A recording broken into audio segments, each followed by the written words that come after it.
National प्याबसन दाङको आयोजनामा सम्पन्न जिल्ला स्तरीय विद्यालय फुटसल प्रतियोगिता 2083को उपाधि डिभाइन टेम्पल एकाडेमी तुलसीपुरले जितेको छ।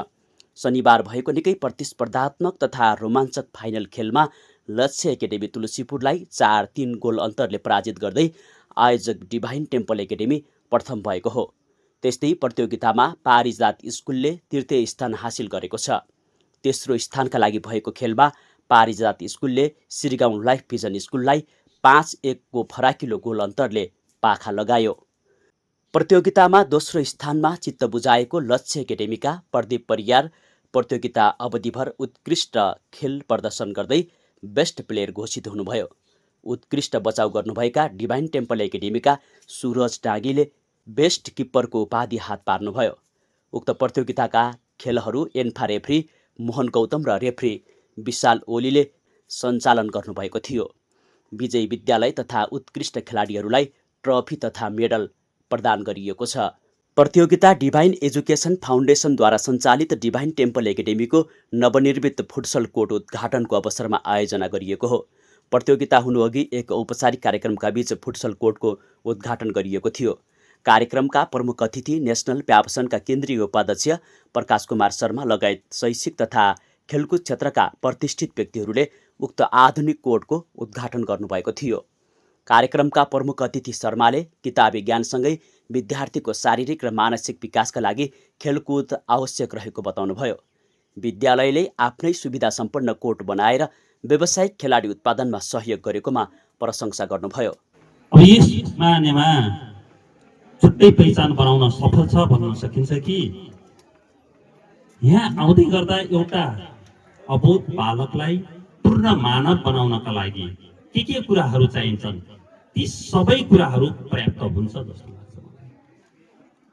एउटा बच्चाको सर्वाङ्गीण विकासका लागि शारीरिक, मानसिक, बौद्धिक लगायतका जति कुराहरू चाहिन्छन् सबै कुरा यहाँ उपलब्ध भएको महसुस गर्दछु मैले।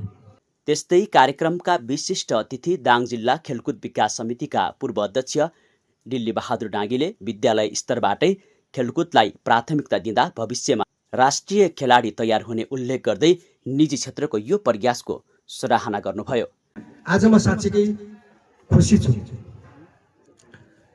यो विद्यालयले जुन खालको लगानी गरेको छ शैक्षिक क्षेत्रमा मात्र नभइकन खेलकुद क्षेत्रमा, अन्य एक्टिभिटीमा र भौतिक पूर्वाधारदेखि लिएर सबै चिजमा जुन खालको यो विद्यालयले कुनै खालको कन्जुसाइ नगरिकन लगानी जुन खालको गरेको छ यसो म असाध्यै खुसी छु। विद्यार्थी भाइ बहिनीहरूलाई अन्तर्राष्ट्रिय स्तरमा शिक्षाको गुणस्तर र प्रतिस्पर्धा गर्ने एउटा चाहिँ क्षमताको विकास गर्ने जुन यो लगानी लगाएको छ यस मानेमा म यी लगानीकर्ताहरूलाई म हार्दिक धन्यवाद दिन चाहन्छु। कार्यक्रमका अध्यक्ष तथा डिभाइन एजुकेसन फाउन्डेसनका सिइओ भोजराज न्यौपानेले विद्यार्थीको चौतर्फी विकासका लागि खेलकुद अपरिहार्य रहेको चर्चा गर्दै आगामी दिनमा पनि यस्ता अत्याधुनिक भौतिक पूर्वाधार र अवसरहरू थप्दै लैजाने प्रतिबद्धता जनाउनुभयो। फुटसलको उद्घाटन गर्नु भनेको खेलले गर्दा राम्रो हैन। कैचीले रिबन काटेर उद्घाटन मात्रै उद्घाटन भन्नुभन्दा पनि हाम्रा विद्यार्थीहरूलाई खेल्ने वातावरणको रूपमा यसलाई अगाडि सारौँ भनेर आजको दिन यसरी मिठो तरिकाले जुरेकी नेसनल प्याबसनमा आबद्ध करिब 10 विद्यालयहरूले आज गेम पनि खेल्दैछन्। हामीलाई अत्यन्त खुसी लागेको छ, गौरव लागेको छ। विद्यालयबाट प्रतिनिधित्व गर्दै प्रिन्सिपल सरहरू, कोअर्डिनेटर सरहरू, खेल शिक्षकहरू विद्यार्थी लिएर आउनु भएको छ।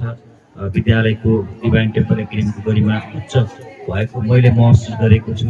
हामीलाई माया गर्ने हाम्रा अभिभावकहरूले, हामीलाई माया गर्ने हाम्रा शुभचिन्तकहरूले, हाम्रा नेतृत्ववर्गहरूले हामीलाई सधैँभरि ऊर्जा दिनुभएको छ। डिभाइन टेम्पल एकाडेमीले केही नयाँ काम गर्छ भन्दै गर्दा साँच्चै अब के गर्ने होला भन्ने पनि हुँदो रहेछ मनमा, यस्तो पनि महसुस भएको छ। हामी निरन्तर रूपमा विद्यार्थीलाई विभिन्न सुविधाहरू दिएर विद्यालय अगाडि बढाउने अभियानमै छौँ। अन्य वक्ताहरू नेशनल प्याबसन दाङका सचिव हरिप्रसाद भण्डारी, जिल्ला खेलकुद विकास समिति दाङका कार्यालय प्रमुख राकेश परियार, पत्रकार दीपक बोहरा लगायतले पढाइसँगै खेलकुदलाई जोड दिएकोमा खुसी व्यक्त गर्दै नवप्रतिभा पहिचानका लागि खेल सङ्गठन, शैक्षिक संस्था र सञ्चार क्षेत्रबीच सहकार्य हुनुपर्नेमा जोड दिनुभयो। डिभाइन टेम्पल एकाडेमीका भाइस प्रिन्सिपल महेश लामिछानेको स्वागत मन्तव्यबाट सुरु भएको उक्त कार्यक्रमको सञ्चालन कार्यक्रम संयोजक पूर्णकेशी मुस्कानले गर्नुभएको थियो।